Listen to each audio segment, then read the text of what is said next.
Hey guys, welcome back to another very quick video. I am in between sessions. I only have a few minutes to share some success that one of my clients just shared with me a couple days ago. I also just had another session previous to me coming on with this right now that my client I just met with just now, 25 years she's been in love with her person. She just manifested $100,000, and also for the first time in 25 years, she just spent time with her Marisol. So that's going to be a video that I'll come up with, maybe sometime in the very near future. Today, I want to share what's happened with another one of my clients with her Marisol, with the intention that it inspires you not to give up, but you do want to give up completely on the story that you projected onto your person. In this client's case that I'm going to share today, she had a little bit of a story that because her Marisol was so good looking, that he was probably a ladies' man, a playboy, a player, that there was a sense of danger that she was going to get hurt. It was just this feeling of danger. So now they're together. So I want to share that. This has to be short and sweet. Before I get further into this, if you do love my content, please do like, comment, share, and subscribe to the channel. It helps me grow. I appreciate you. If you want me to help you manifest anything related to your specific person, email a short description to kim@coreunion.com. Go to my website, coreunion.com, book whatever you want to book. My scheduling assistant, Olga, will get back to you with my next available session. So when my client came to me, it had been, I believe, over a year, well over a year, that she hadn't actually communicated with her Marisol. When she first met him, she was incredibly attracted to him. Again, he's very good looking. He's very handsome. There was information that she learned about him, about his past. And so in her mind, she calculated that if she was with him or a man like him, she would get her heart broken. He wouldn't, so they didn't communicate at all. We started working together, and soon after we started working together, they were back in communication. At that time, there was a lot of wavering for her. Why? Because the old story and the fears around her getting hurt by him had to kind of come out. It had to leave. And during that process, it doesn't feel good because your fears are coming up to the surface. But she faced them. She made a new decision. Anytime where she was in pain, she did what I teach all of you guys to do. She actually took the time to love herself through it and then surrender. And if a thought of anything came up, she would do some revision with it and then get back embodying that they're together already.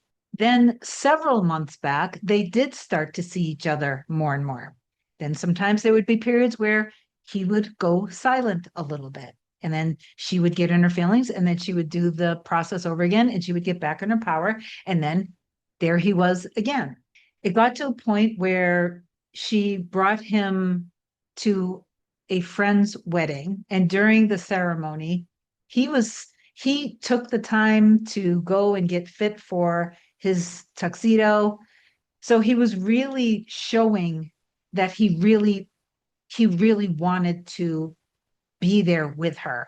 He had also been sending her beautiful love songs, just like a lot of old school love songs. During the ceremony, the minister made a comment about people finding their true love and spending their life together. And the Marisol made a comment, well, don't we all wish we would find that? And my client, for a moment, she got in her feelings about it, and she wasn't sure how to feel about it. So when we met, I reminded her, well, let's look at the whole picture of what has happened from when we first met till now. Remember, you have to stop and smell the roses. I know that you watching this may be in a period of preparation where you're not actually communicating with your person in the 3D. You should be embodying consistent communication as a couple, though. So when you look at the whole picture, once it does start unfolding and it's progressing and you stop to actually appreciate it, then you would see, well, okay, so he's taking the time to get fit for the tux. It's like 80, 90 degree weather. He's hot, uncomfortable, but he took the time to do it. He's sending me love songs. And so obviously this comment that he made is just a joke because obviously he's spending time with me. He's choosing to spend time with me. So, and getting a lot of evidence that he was prioritizing her. She ended up really learning that he wasn't a player at all. He was actually an incredibly deep feeling, very sensitive man. He was very passionate and he was the exact opposite of a player. He was, somebody that commitment means a lot to him and that he doesn't want to get hurt. And he basically he wants to have a deep foundation with somebody. So exact opposite of what she initially projected on to him just because he was incredibly handsome. So all of that fear around him being dangerous went away. So now, anyway, everything's progressing in the relationship. He ends up telling her, now, mind you, she's doing all this deep spiritual work. Now he's doing deeper spiritual work, and he tells her he's got to go away on a particular retreat, and there's some preparation. He's not going to be able to communicate with her. She got a little bit in her feelings about it, but then she went back within and she continued to be persistent. No matter what came up, she went within, gave herself love, surrendered, detached, did revision when needed, and then embodied the end again of being together. Where they are now, her end is that she wants to be married with him, living together in a beautiful home with children. She's 42, he's 48. Through the unfolding of them being together, he's already also voiced a desire to have children. Recently, this is what she just told me recently. They're in consistent communication. They are in consistent spending time together now. They're in a relationship.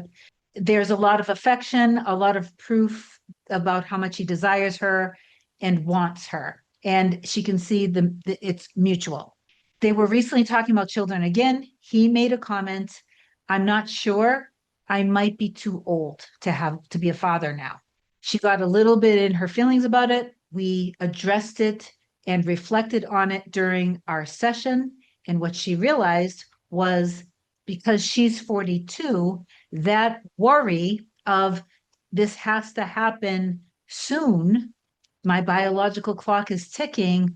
This has to happen. This anxiousness that's in her that maybe she's going to be too old is obviously also in him.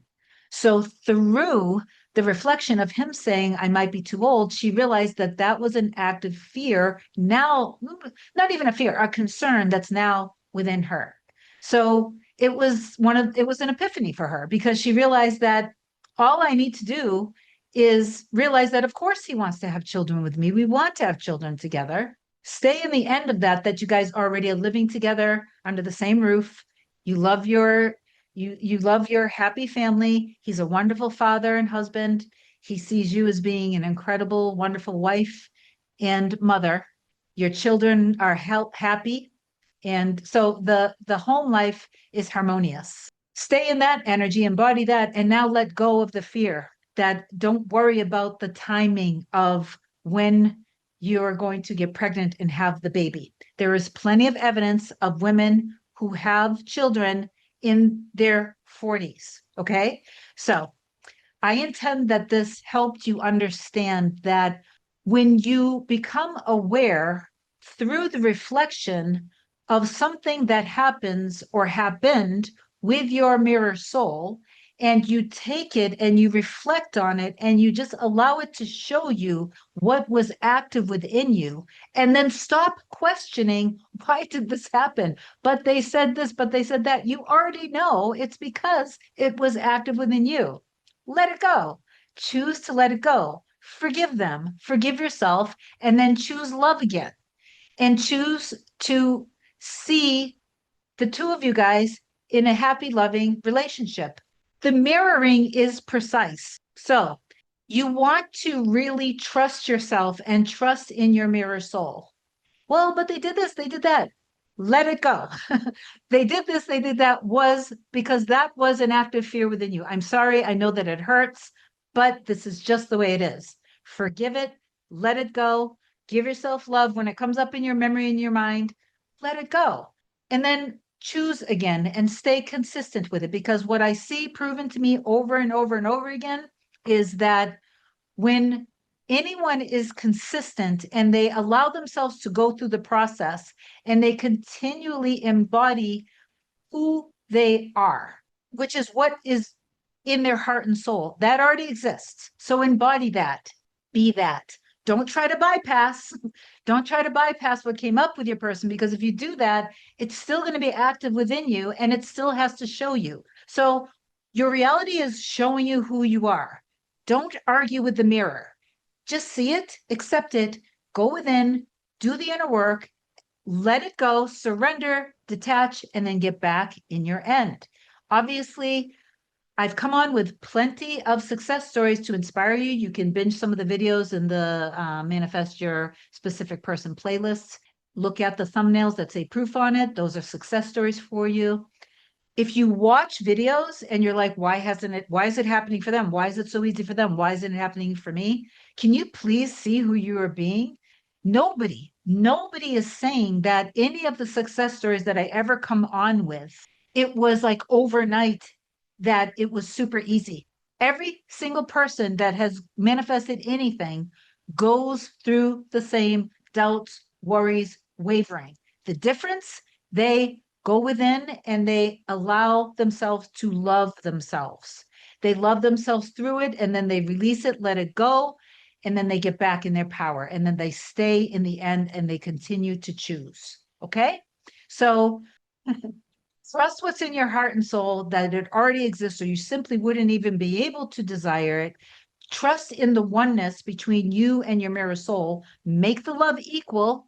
And then obviously reach out to me if you need me. I hope that this video helped inspire you today. Please don't give up on your mirror soul. Affirm down below, I trust that me and my mirror soul are one and we love our home life together. If you need me, just reach out. I'll talk to you guys soon. Bye.